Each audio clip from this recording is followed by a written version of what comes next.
Sa isang maliit at liblib na baryo sa lalawigan, may dalawang magkaibigan na sabik makahanap ng isang magaling na albularyo.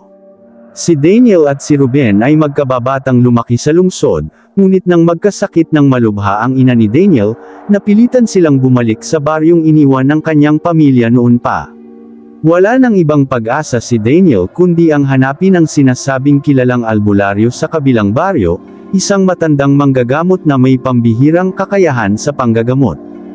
Ngunit ang kanilang paglalakbay ay hindi magiging madali. Habang sinusuyod nila ang madidilim na kagubatan at maputik na daan, hindi nila namalayan na may isang nilalang na nagmamasid sa kanila mula sa anino ng mga punong kahoy. Isang lalaking may matipunong pangangatawan, payapang mukha, at tila isang maginoo sa panlabas. Ngunit ang hindi nila alam, siya ay isang gabunan, isang halimaw na kayang gayahin ang anyo ng tao upang malinlang ang sinumang lumalapit sa kanyang teritoryo. Sa kanilang paglalakbay, hindi lang sakit ng ina ni Daniel ang magiging problema nila, kundi ang mas madilim pang kapalaran na naghihintay sa kanila sa baryong kanilang pupuntahan. Tahimik ang kalsadang dinaraanan nina Daniel at Ruben. Tanging tunog ng mga kuliglig at marahang kaluskos ng kanilang mga yapak sa tuyong lupa ang maririnig sa ilalim ng gabing walang buwan. May kalamigan ang simoy ng hangin, na para bang may dumadaang malamig na anino sa kanilang likuran. Gabi na, Daniel. Sigurado ka bang tama ang daan natin? Tanong ni Ruben habang hawak ang flashlight.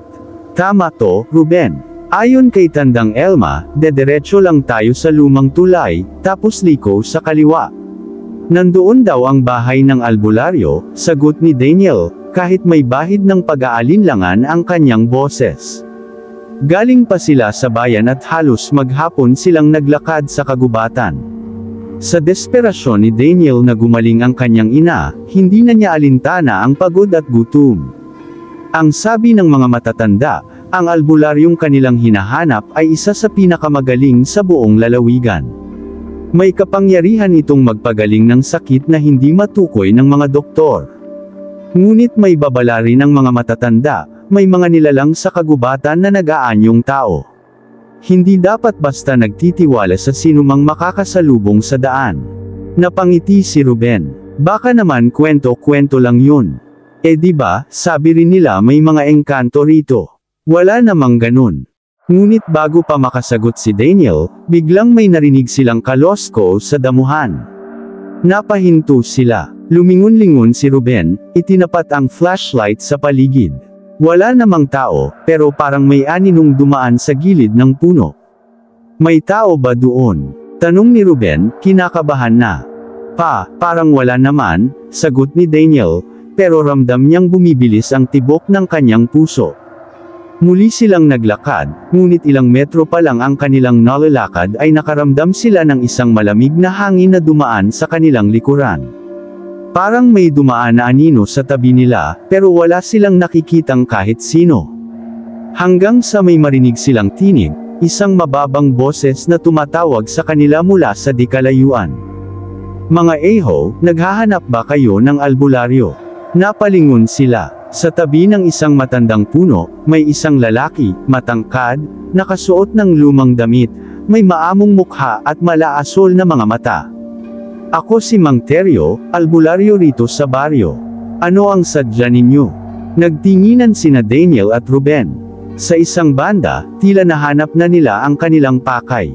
Ngunit sa kabilang banda, hindi nila namamalayan na ang lalaking nasa harapan nila ay hindi isang ordinaryong tao.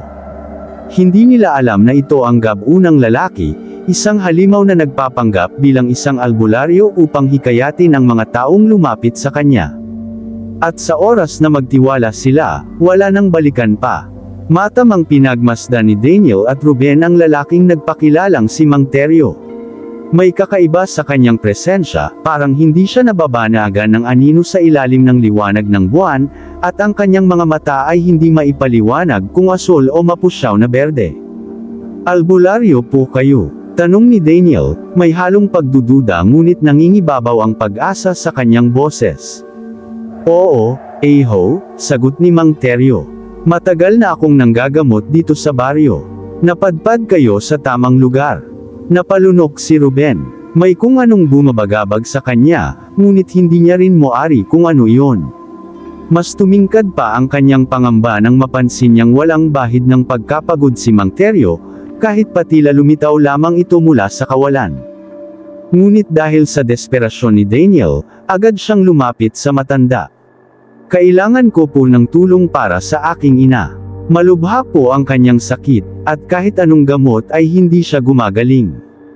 Tumungo si Mang Teryo. Kung ganun, hali kayo. Sumama kayo sa akin. Nasa aking kubo ang mga halamang gamot na kailangan para sa iyong ina. Napatingin si Ruben kay Daniel, worry tinatanong kung dapat ba silang sumama. Pero si Daniel, puno ng pag-asa at pananabik, ay agad na sumunod kay Mang Teryo na tumalikod at nagsimulang maglakad patungo sa masukal na bahagi ng kagubatan. Habang lumalalim ang kanilang paglalakbay, nagsimula nang magbago ang paligid. Ang dating malamig ngunit preskong simoy ng hangin ay naging mabigat at mainit.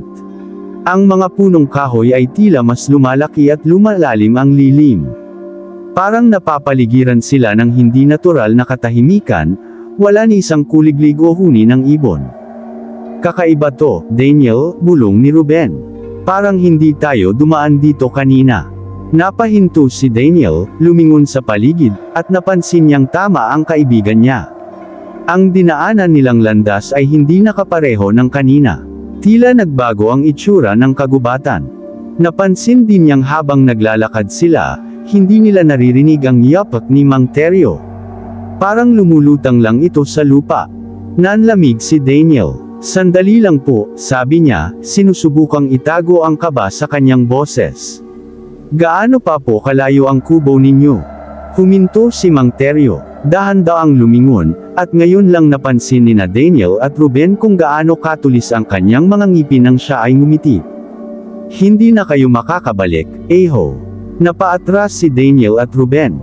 Doon nila napansin ang isang bagay na dapat nilang napansin kanina pa, ang lalaking nasa harapan nila ay walang anino. Mabilis na lumayo sina Daniel at Ruben nang maramdaman nilang may mali. Ang lalaking nasa harapan nila, ang nagpakilalang si Mang Teryo, ay hindi isang tao. Wala itong anino sa ilalim ng liwanag ng buwan, at ang ngiting ipinakita nito ay may matutulis na ngipin na parang sa isang mabangis na hayop. Tumakbo tayo, Ruben. Sigaw ni Daniel habang hinawakan ang braso ng kaibigan at mabilis na humakbang paatras. Ngunit bago pa sila makatakbo, biglang lamawit ang mahahaba at may itim na mga daliri ni Mang Teryo, na tila lumawak at humaba ang kanyang mga kamay. Parang mga galamay ng isang nilalang mula sa impyerno ang kanyang mga daliri, dumadapos sa hangin habang pilit na inaabot sila. Hindi kayo makakatakas, malamig at malalim ang tinig ng pekeng albularyo. Napahinto sina Daniel at Ruben nang biglang lumamig ang paligid. Ang madilim na kagubatan ay lalong nagdilim, at ang mga puno sa paligid ay tila gumagalaw, lumalapit sa kanila, waring hinihigop sila sa isang patibong. Dahan-daang nagbago ang anyo ni Mang Teryo. Unti-unting natunaw ang kanyang balat, at sa ilalim nito ay lumitaw ang kanyang tunay na anyo, isang gabonan. Ang kanyang katawan ay pamayat at hamaba, nagmistulang isang patay na katawan na pinahaba ng kung anong sumpa.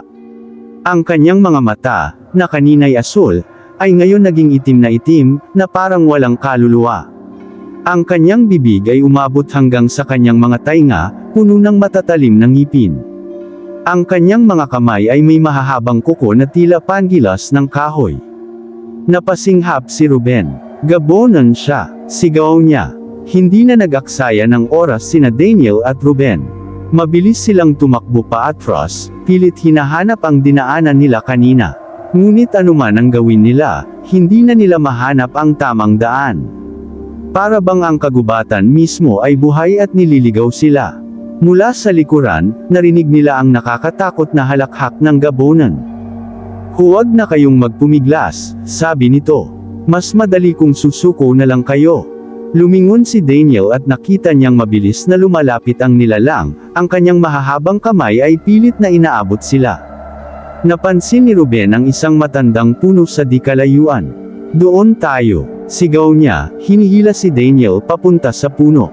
Sumilong sila sa ilalim ng malapad nitong katawan, habol ang kanilang hininga. Nakita nilang huminto ang gabonan at tila hindi ito makalapit.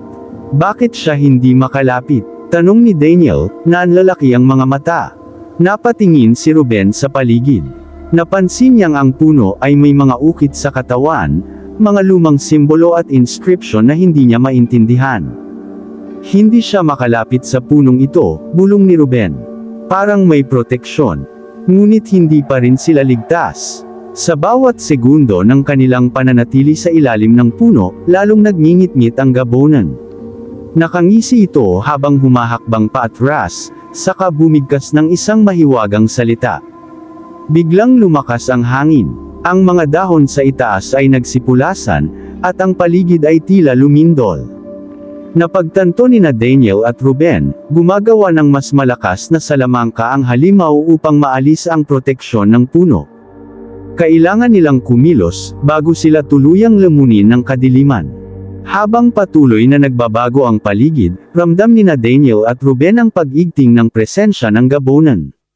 Ang puno na nagsilbing proteksyon nila ay unti-unting nagkakabitak-bitak, at ang mga ukit sa katawan nito ay nagliliwanag bago isa-isang napupundi. Daniel, hindi tayo pwedeng manatili rito. Sigaw ni Ruben habang pilit hinahanap ang maaaring daanan upang makatakas. Sa isang iglap, isang malakas na dagandong ang yumanig sa buong kagubatan. Ang gabonan ay lumundag sa ere, bumagsak ilang metro mula sa kanila, at muling lumapit na may nakakatakot na ngisi. Wala na kayong matatakbuhan, bulong nito, malalim at malamig ang tinig. Ngunit bago pa nito maabot sina Daniel at Ruben, isang matandang boses ang pumailan lang sa hangin. Sa ngalan ng liwanag, lumayo ka, nilalang ng dilim. Biglang kumidlat sa kalangitan, at sa gitna ng kislap ng liwanag ay lumitaw ang isang matandang lalaki na may mahabang buhok at balbas. Nakaalbularyo ito, may suot na pulang bandana sa ulo, puting sando, at isang lumang itim na pantalon. Nakahawak siya sa isang baston na tila yari sa matandang kahoy, na may nakapaikot na mutya sa dulo. Napaatras ang gabonan, bumaling ang tingin nito sa matanda, at napangisi. Huli ka sa pagsulpot, Tandang Lorenzo, anito, malamig ang boses.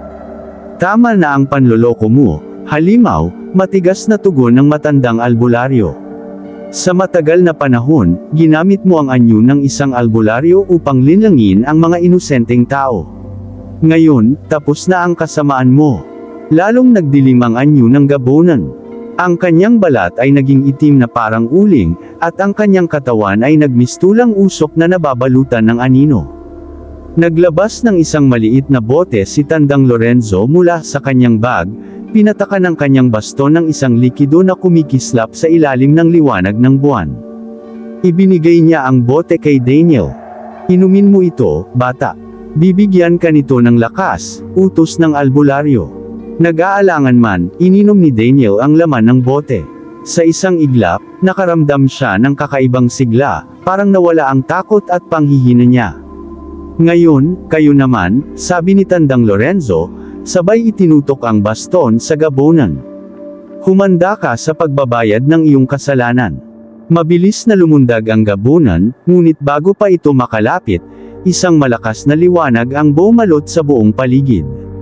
Sa gitna ng liwanag, nakita ni Daniel ang isang anino na lumabas mula sa katawan ng gabonan, parang isang espiritu na unti-unting nasusunog. Napasigaw ang halimaw, bumagsak sa lupa, at nagsimulang mangisay. Ngunit hindi pa tapos ang lahat. Alam nilang hindi madaling mapapatay ang isang nilalang na kasing dilim ng gabonan. Kailangan nilang tapusin ang laban bago mahuli ang lahat. Mabilis na tumayo ang gabonan matapos itong tamaan ng liwanag mula sa baston ni Tandang Lorenzo. Nanginig ang lupa sa ilalim nito, at isang nakakabinging alulong ang lumabas mula sa kanyang bibig. Ang dating anyong tao ay tuluyan ng naglaho, ngayon, isa na itong nilalang na kalahating usok, kalahating laman, na may mahahabang kuko at pulang matang nagliliyab sa galit. Akala mo ba kaya mo akong talunin, matandang albularyo? Dumagundong ang tinig ng gabonan, habang ang kanyang anino ay lumawak sa lupa, dahan-daang gumagapang patungo kina Daniel at Ruben. Hindi ako ang tatapos sa'yo, sagot ni Tandang Lorenzo. Ang liwanag mismo ang wawasak sa iyong kasamaan. Itinaas ng albularyo ang kanyang baston, at mula rito ay lumabas ang isang makapal na sinag ng puting liwanag. Tila isang kidlat itong tumama sa gabunan, dahilan upang ito ay mapaatras, napapatakip sa kanyang mukha na tila nasusunog sa liwanag. Ngunit hindi pa tapos ang halimaw. Sa isang iglap, ang kanyang anino ay bumalot sa buong paligid, tinakpan ng buwan at nagdulot ng matinding kadiliman. Napatingin si Daniel sa kanyang paligid, wala siyang makita kundi ang puro itim. Para siyang nasa loob ng isang walang katapusang anino. Ruben, nasaan ka? Walang sumagot. Narinig niya ang tinig ng gabunan, bumubulong sa kanyang tenga. Daniel, lumapit ka, bibigyan kita ng lakas, ibibigay ko sa iyo ang kapangyarihan upang pagalingin ang iyong ina, kapalit ng iyong kaluluwa. Napapikit si Daniel, pilit na nilalabanan ang nakakatuksong tinig. Ngunit sa loob niya, may isang bahagi ng kanyang isipan ang natutukso. Paano kung totoo? Paano kung kaya nga ng gabunan pagalingin ang kanyang ina? Tahan na, bata, bulong muli ng halimaw. Hindi mo na kailangang maghirap, ibigay mo lang sa akin ang tiwala mo. Huwag kang makinig, Daniel. Mula sa kawalan, narinig niya ang sigaw ni Ruben. Doon siya natauhan. Hindi kita papaniwalaan. Sigaw ni Daniel, pilit binubuksan ang kanyang mga mata. Mula sa kanyang dibdib, naramdaman niya ang init ng kapangyarihang ibinigay ni Tandang Lorenzo sa kanya. Isang liwanag ang biglang lumabas mula sa kanyang katawan, bumalot sa kanyang mga kamay, at sa isang iglap, napunit ang kadiliman sa paligid. Dumilat siya at nakita niyang nasa harapan niya ang gabunan, nanginginig at napapa-atras, waring hindi makalapit dahil sa liwanag na bumabalot kay Daniel. Hindi mo ako matatalo, bata.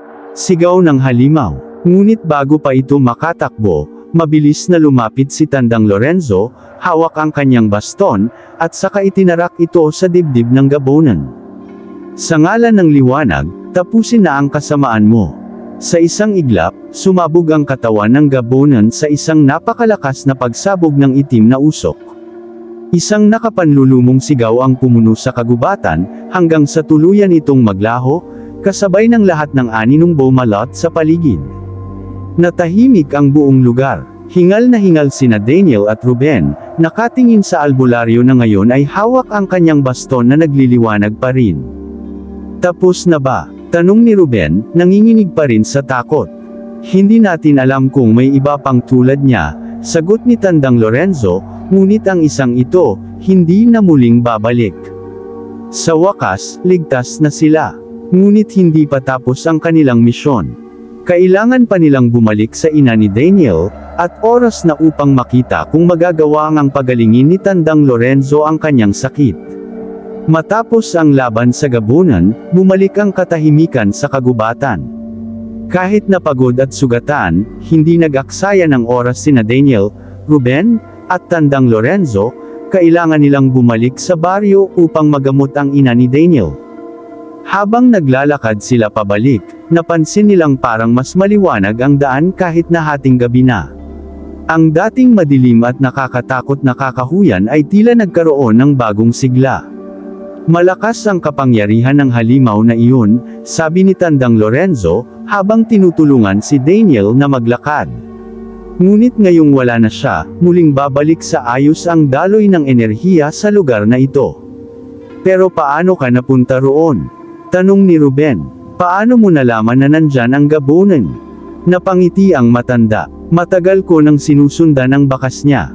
Alam kong may isang nilalang na nagpapanggap na albularyo, ngunit hindi ko agad natunton ang kanyang kuta. Nang maramdaman kong may dalawang dayo sa baryo, sinundan ko ang inyong yapak. Mabuti na lang at hindi pa huli ang lahat.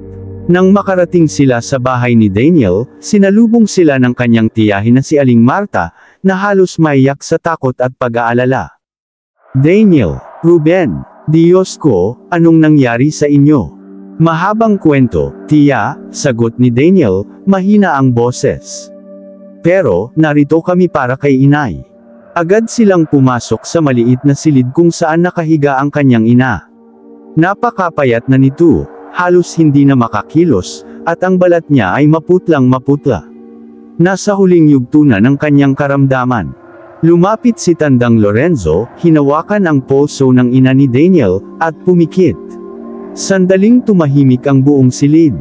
Pagkatapos ng ilang minuto, humugot siya ng malalim na hininga at tumingin kay Daniel. Napakalakas ng sumpa sa kanya, aniya. Hindi ito simpleng sakit. Nagkatinginan sina Daniel at Ruben. Anong ibig mong sabihin? Tanong ni Ruben. Mukhang hindi aksidente ang pagkakasakit ng iyong ina, Daniel, sagot ng matanda. May puwersang kumitil sa kanyang lakas, at may koneksyon ito sa gabonang nilalang na nakaharap natin. Nanlaki ang mga mata ni Daniel. Ibig mong sabihin, siya ang may gawa nito. Ang gabonan ang may kagagawa ng sakit ng inay. Tumungo si Tandang Lorenzo. Hindi ako sigurado kung paano, pero ramdam ko ang kanyang enerhiya sa katawan ng iyong ina. Marahil isa siya sa mga naging biktima ng pagpapanggap niya bilang albularyo. Nagpanteng ang tainga ni Daniel sa galit. Gagaling pa po ba siya? Huminga ng malalim ang matanda, saka tumungo. May paraan, ngunit hindi ito magiging madali. Mula sa kanyang daladalang bag, inilabas niya ang isang maliit na botelya na may malagintong likido, at isang dahon ng anahaw na may nakaukit na kakaibang simbolo. Ang likidong ito ay mula sa katas ng mutya ng kagubatan, paliwanag ni Tandang Lorenzo. At ang daong ito ay may basbas ng mga ninunong albularyo. Sa tamang ritual, maaari nating sirain ang sumpang bumabalot sa iyong ina. Lumapit siya sa may yulunan ng ina ni Daniel, inilagay ang botelya sa kanyang bibig, at dahan-daang pinainom ito. Sunod niyang ipinahid ang dahon sa noo nito habang bumibigkas ng isang sinaunang dasal. Nag-umpisang umihip ang malamig na hangin sa loob ng bahay. Ang katawan ng ina ni Daniel ay nagsimulang manginig, at ang kanyang balat ay nagdilim ng bahagya, na para bang may nilalabanan siyang puwersa sa loob. Biglang bamuka ang kanyang bibig at isang itim na usok ang lumabas mula roon. Nagpaikot-ikot ito sa hangin bago tuluyang naglaho. Pagkatapos ng ilang segundo, tumigil sa panginginig ang kanyang ina. Ang kanyang maputlang mukha ay unti-unting bumalik sa dating sigla. Sa unang pagkakataon sa matagal na panahon, dahan-dahan niyang iminulat ang kanyang mga mata. Daniel, anak ko, mahina niyang bulong. Naiyak si Daniel sa tuwa. Agad siyang lumapit at hinawakan ang kamay ng kanyang ina. Inay, salamat sa Diyos, gising na kayo. Sa tabi niya, si Ruben ay napanganga sa pagkagulat, hindi makapaniwala sa kanyang nasaksihan. Si Tandang Lorenzo, bagamat halatang napagod, ay ngumiti sa kanila. Matagal pa bago siya tuluyang makabawi, pero ligtas na siya. Hindi na babalik ang sumpa sa kanyang katawan. Napaluhod si Daniel sa harapan ng matanda, humihikbi sa pasasalamat. Hindi ko alam kung paano kita pasasalamatan, Lolo Lorenzo. Hindi mo kailangang magpasalamat, bata, sagot ng albularyo. Ang mahalaga, ligtas na ang iyong ina. Muli siyang tumingin kay Daniel, at sa mas seryosong tono ay nagsabi, pero tandaan mo ito, Daniel, may mga nilalang sa mundong ito na hindi natin naiintindihan. Ang gabonan na nakaharap natin ay maaaring hindi pa ang pinakamasama. Kung darating ang panahong harapin mo muli ang kadiliman, dapat handa ka. Napatingin si Daniel sa matanda. May kung anong bigat sa mga salitang iyon, na parang may ibig sabihin na mas malalim pa. Ngunit sa ngayon, ang mahalaga ay ligtas sila, at gumaling ang kanyang ina. Hindi man nila alam kung ano pa ang naghihintay sa kanila sa hinaharap. Isa lang ang sigurado, hindi na sila kailanman malilinlang ng isang huwad na albularyo. Wakas!